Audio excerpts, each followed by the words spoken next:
जय हिंद बच्चों, SK biology में आप सबका हार्दिक स्वागत है। प्यारे बच्चों, आज दीपावली है, तो सबसे पहले मैं आप सबको दीपावली की हार्दिक शुभकामनाएं देता हूं। पिछले 3-4 दिनों से टेलीविज़न में, न्यूज़पेपर में देखते और पढ़ते हम आ रहे हैं कि 25 तारीख को यानी दीपावली के जस्ट बाद सूर्य ग्रहण लगने वाला है। तो ये सूर्य ग्रहण कैसे लगता है और इसका लगने का मुख्य कारण क्या है और हमारे जीवन पर इसका क्या प्रभाव पड़ेगा, इस पर हम थोड़ा सा चर्चा करेंगे। तो सबसे पहले हम बता दें कि ये जो सूर्य ग्रहण है एक खगोलीय घटना है और ये विभिन्न समयांतरालों पर अक्सर होती रहती हैं ऐसी घटनाएं। अभी पूर्ण सूर्य ग्रहण की बात करें तो आज से लगभग 27 वर्ष पहले दीपावली के जस्ट सुबह ही ये पूर्ण सूर्य ग्रहण लगा था। उस समय पूरी तरह से हमारे क्षेत्र में जहां हम रह रहे हैं यहाँ पर पूरी तरह से सूर्य ग्रहण लगा था और पूरी तरह से अंधेरा छा गया था। सारे पशु पक्षी विचलित हो गए थे, वो आवाज़ें करने लगे थे और वह सूर्य ग्रहण लगभग 7 मिनट तक यहाँ पर रहा था। एक चीज़ हम और बता दें कि ये जो सूर्य ग्रहण, पूर्ण सूर्य ग्रहण लगता है, ये ज़्यादा से ज़्यादा 7 मिनट तक किसी क्षेत्र में रहता है और वह क्षेत्र होता है लगभग 250 किलोमीटर के क्षेत्र में। और सूर्य ग्रहण हमेशा अमावस्या के दिन ही लगता है। तो ऐसा क्यों होता है, इस पर हम चर्चा करेंगे। तो सबसे पहले हम डायग्राम के माध्यम से आपको समझाना चाहेंगे कि सूर्य ग्रहण लगता कैसे है।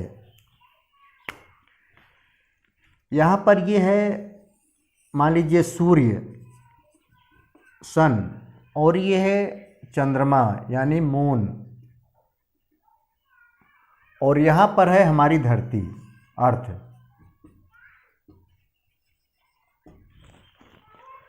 सूर्य, चंद्रमा और धरती।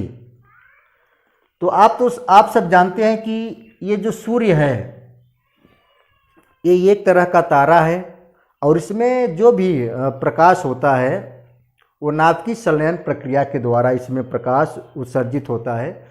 ये आपकी कक्षा 10 में और 12th की फिजिक्स में और ज़्यादातर प्रतियोगी परीक्षा में पूछा जाता है कि सूर्य से जो निकलने वाला प्रकाश या जो ऊर्जा उत्सर्जित होती है वो कैसे, किस क्रिया के द्वारा उत्सर्जित होती है।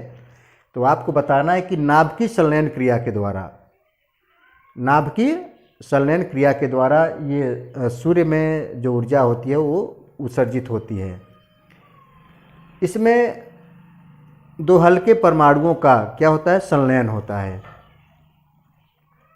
अब देखिए, आप ये भी जानते हैं कि हमारी धरती जो है सूर्य का चक्कर लगाती है।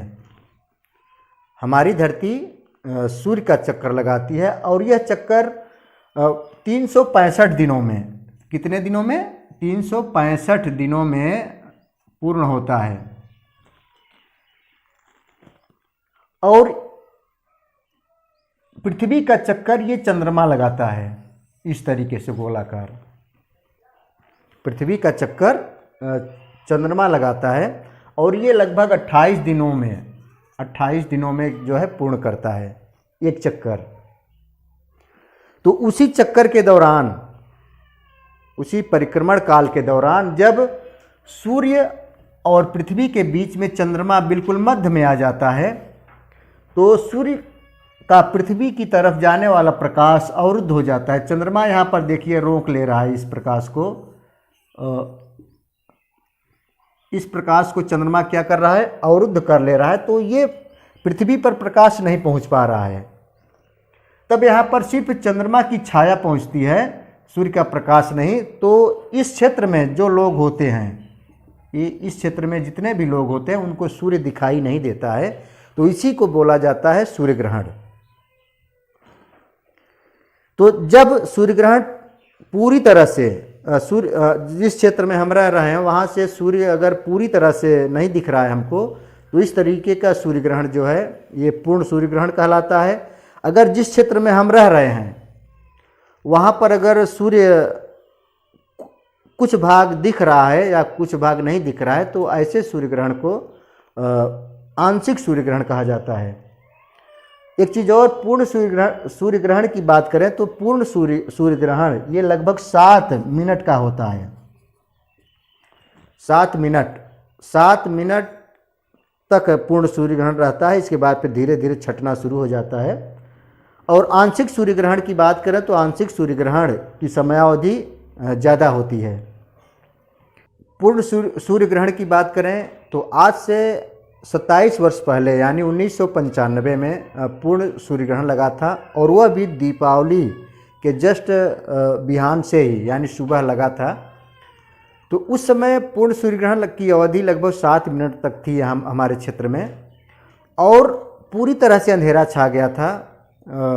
सारे पशु पक्षी विचलित हो गए थे, और यहाँ तक कि चिड़ियाँ बहुत तेज़ी से आवाज़ करती हुई फड़फड़ाने लगी थी। जो जहाँ थी वहीं पर रुक के चारों तरफ, उनको समझ में नहीं आया कि ये क्या क्या हो रहा है। तो इस तरीके की जो सूर्य ग्रहण की घटनाएं होती हैं वो हमेशा अमावस्या के दिन ही घटती हैं। और चंद्र ग्रहण की बात की जाए तो चंद्र ग्रहण पूर्णिमा के दिन होता है। हमारे देश में जो कल सूर्य ग्रहण लगने वाला है ये पूर्ण सूर्य ग्रहण नहीं होगा, बल्कि आंशिक सूर्य ग्रहण होगा। और भारत में सूर्य ग्रहण लगने की जो समयावधि है वो 4:22 से 5:42 तक रहेगी। और इस सूर्य ग्रहण को भारत के उत्तरी क्षेत्र और पश्चिमी क्षेत्र में स्पष्ट रूप से देखा जा सकता है। पूर्वी क्षेत्रों में इसको देखने की संभावनाएं बहुत कम है, क्योंकि उस समय वहां पर दिन डूब चुका होगा। अब इस सूर्य ग्रहण की हम शरीर पर पड़ने वाले प्रभावों के बारे में चर्चा करेंगे। तो यहाँ पर हम क्लियर कर दें कि ज्योतिष शास्त्र और धार्मिक मान्यताएं अलग हैं और वैज्ञानिक मान्यताएं अलग हैं। तो हम यहाँ पर ज्योतिष शास्त्र और धार्मिक मान्यताओं की बात नहीं करेंगे, हम विज्ञान की बात करेंगे। तो यहाँ पर हम बता दें, वैज्ञानिक शोधों से जो पता चला है कि सूर्य ग्रहण के दौरान जब अचानक से टेम्परेचर डाउन हो जाता है तो उस समय कुछ रेडिएशन एक्टिव हो जाते हैं, जिसकी वजह से हमारी पाचन शक्ति पर, हमारी आँखों पर इसका इफेक्ट पड़ता है। तो ऐसे में आप जब भी सूर्य ग्रहण देखें, सूर्य ग्रहण देखना भी जरूरी है, तभी आप उसके बारे में जानेंगे, समझेंगे, आप एक अच्छा वैज्ञानिक बनेंगे।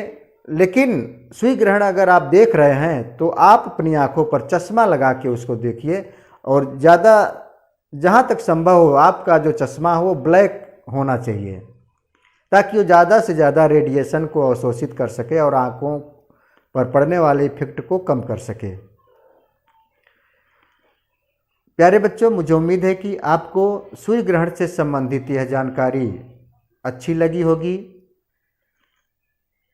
इन्हीं शब्दों के साथ एक बार मैं फिर से आप सबको दीपावली की हार्दिक शुभकामनाएं देता हूं। जय हिंद, जय भारत।